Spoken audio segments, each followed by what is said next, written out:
Aujourd'hui, on va parler de jeux vidéo de 2023.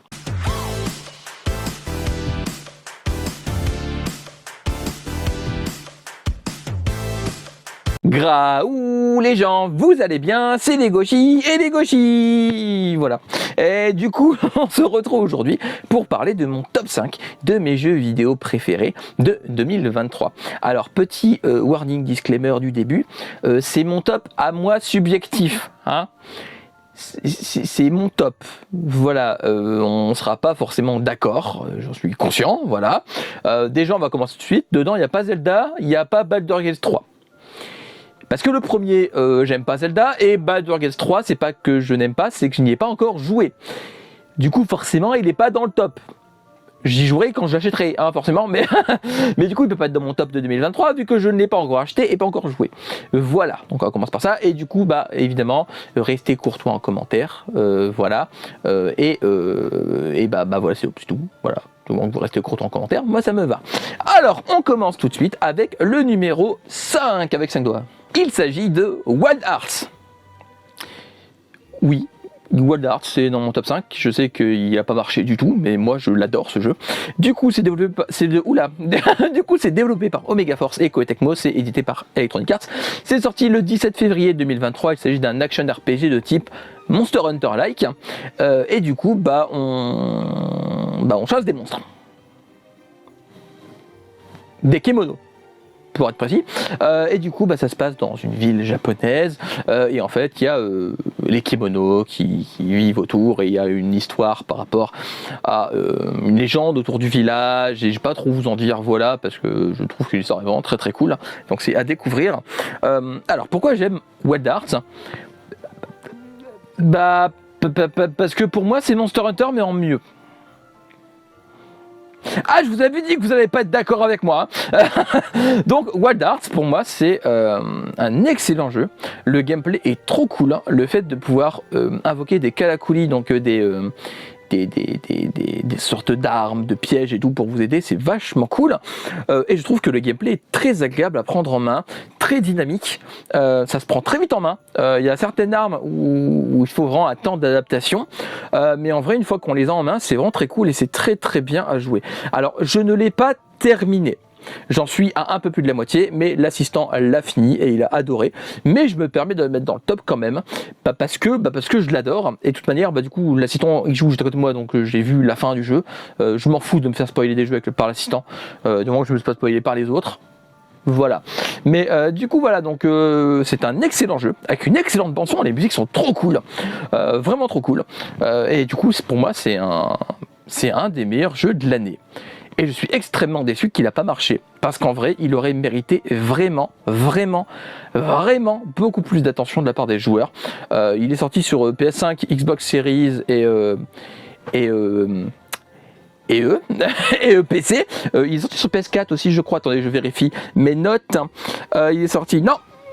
Non, il est sorti que sur Series, PS5 et du coup les générations actuelles et PC. Du coup voilà, et c'est un excellent jeu que je vous conseille parce qu'il est vraiment très cool et je suis vraiment déçu qu'il n'ait pas fonctionné. Et petit point en plus, si vous aimez pas Monster Hunter, vous pourrez aimer Wild Hearts. L'assistant n'aime pas Monster Hunter parce qu'il trouve que le gameplay est trop rigide. Et il adore Wild Hearts parce que le gameplay n'est pas rigide. Voilà, simplement. Donc si vous n'avez pas Monster Hunter, laissez une chance à Wild Hearts, je suis sûr qu'il pourrait vous plaire. En numéro 4 avec 4 doigts, Final Fantasy XVI. Alors, Final Fantasy XVI est un opus de la saga Final Fantasy, c'est marqué dessus, développé et édité par Square Enix. Il est sorti à une date de 2023, c'est-à-dire le 22 juin 2023. Du coup, c'est un action RPG. Voilà, pour moi, il est rangé en action RPG d'ailleurs sur la fiche. Oui, c'est un action RPG. Voilà, donc ce n'est pas un RPG, voilà, c'est un action RPG. Du coup, c'est un action RPG vraiment très très cool. On y suit des frères.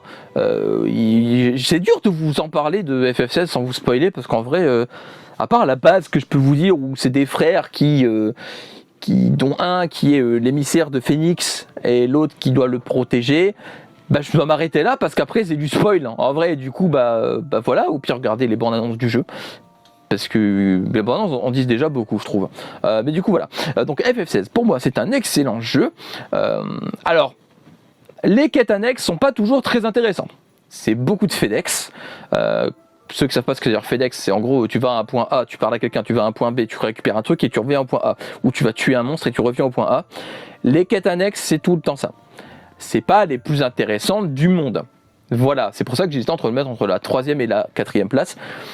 Mais je l'ai mis 4e parce que pour moi c'est un peu son défaut principal. Parce qu'en plus les scénarios des quêtes annexes sont cool.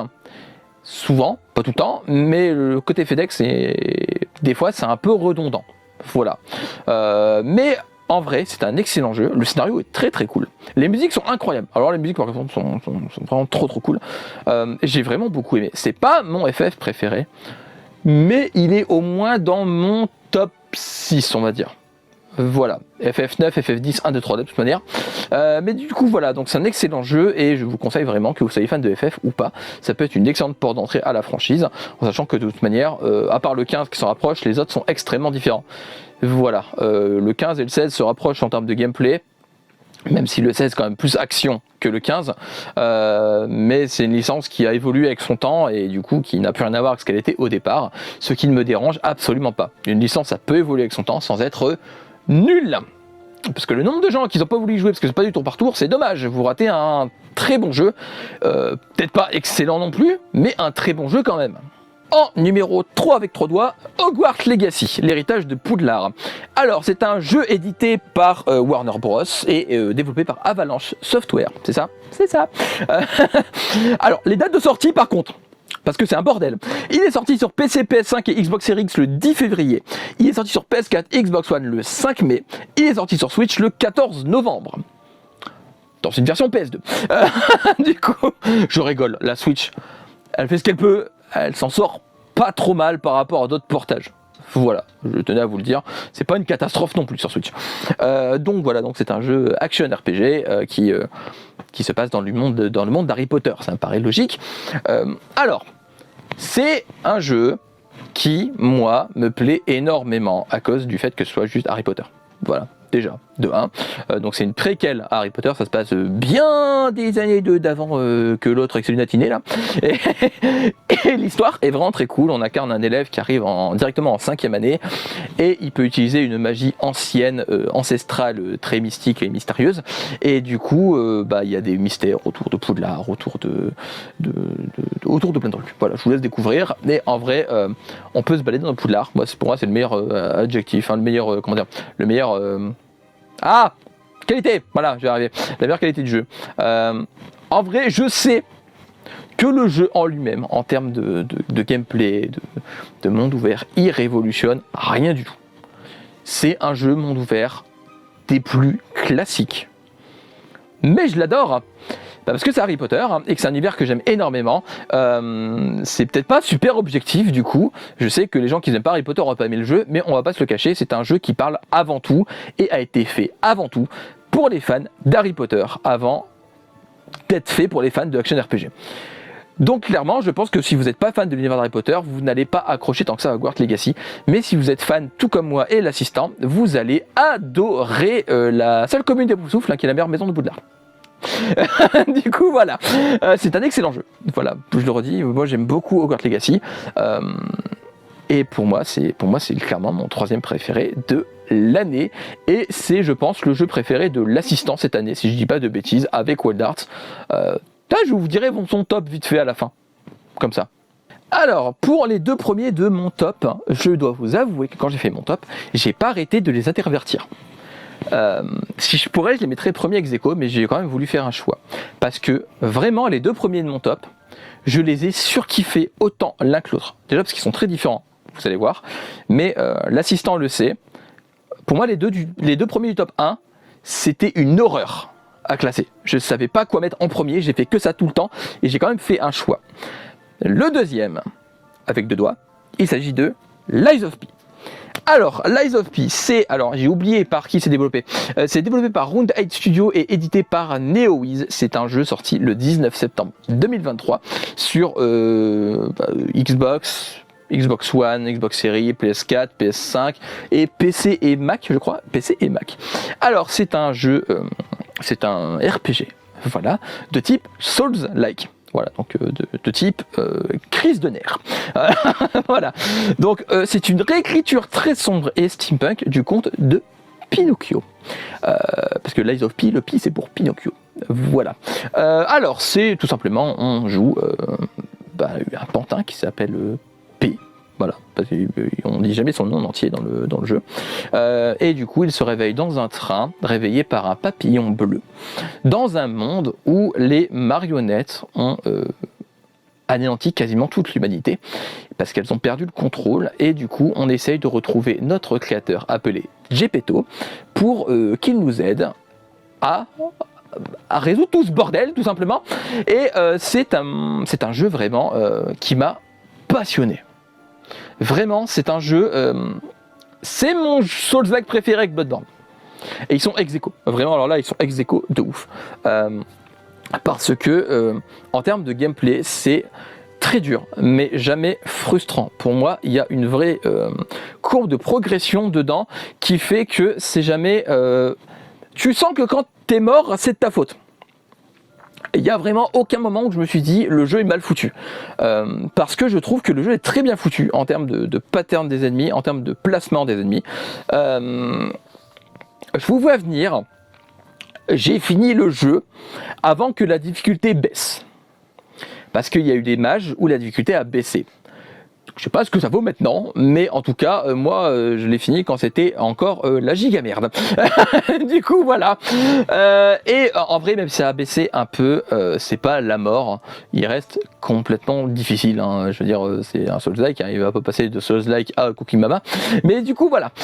Et j'ai beaucoup aimé l'ambiance générale. L'ambiance est incroyable. Les musiques sont trop cool. Écoutez, la bande-son, elle est disponible partout. Spotify, Deezer, Apple Music, je crois. Et clairement, pour moi, c'est l'un des meilleurs jeu de l'année. S'il gagne pas aux Game Awards, parce que je pense que la vidéo là sera sortie quand les Game Awards seront passés, s'il n'a pas gagné le prix du RPG de l'année, je pète un plomb. Il ne le gagnera pas, et Baldur's Gate en face. Je sais très bien qu'il ne la gagnera pas, mais déjà il n'est même pas nommé au jeu de l'année, c'est une honte. Mais du coup, clairement, Lies of P, c'est un jeu incroyable que j'aime énormément. Jouer à Lies of P, si c'est votre style, je pense que c'est un des meilleurs Souls-like sur le marché. Il est bien meilleur qu'Elden Ring.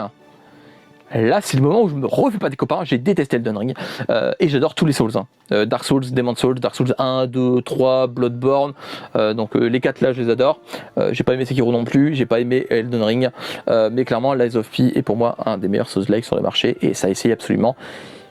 Esthétiquement, c'est incroyable. L'ambiance est incroyable. Les musiques sont incroyables. Les boss sont incroyables. Il est super dur. J'ai mis une semaine à battre le boss de fin. Mais il est vraiment, vraiment, vraiment trop cool. Et en numéro 1, avec un seul doigt, celui qui s'est battu avec Lies of P pour la première place, il s'agit de Spider-Man 2.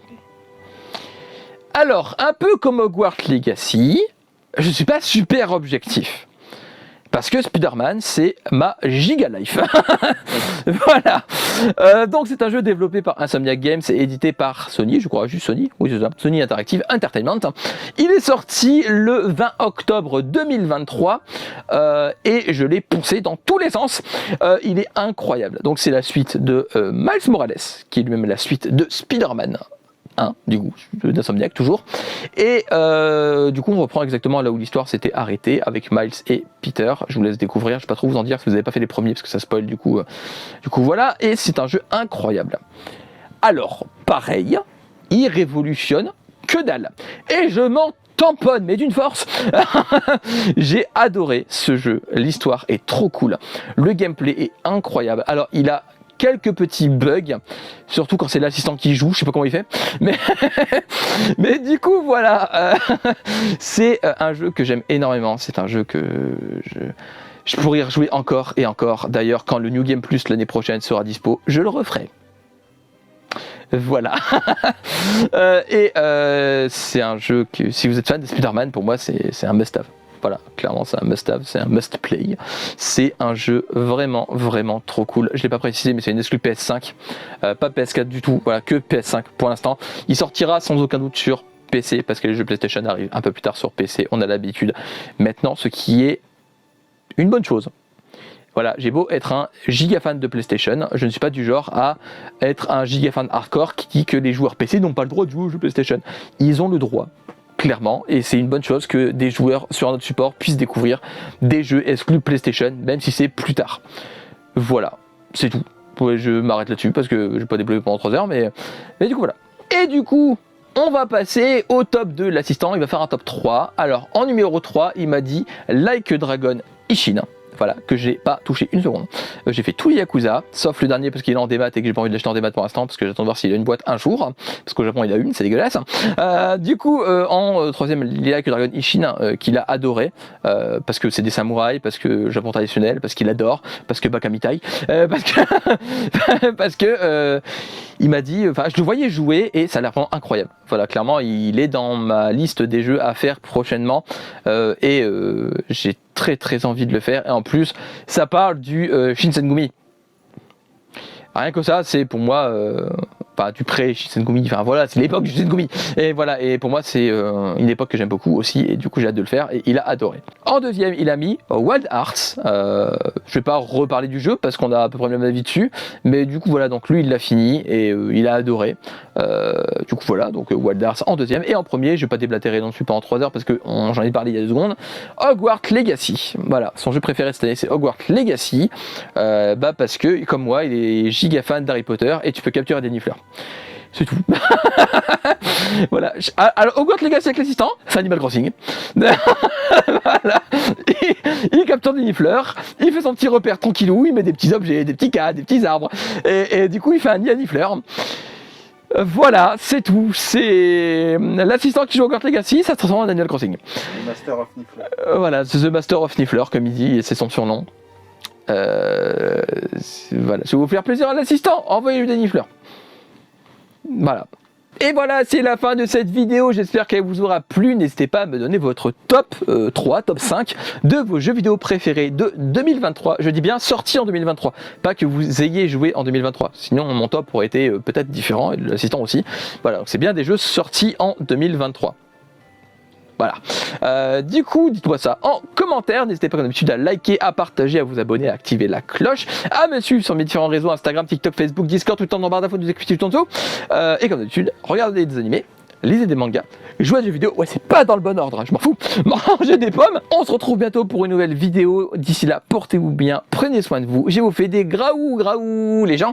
À la prochaine. Bye bye. Réveillon. Tchou tchou.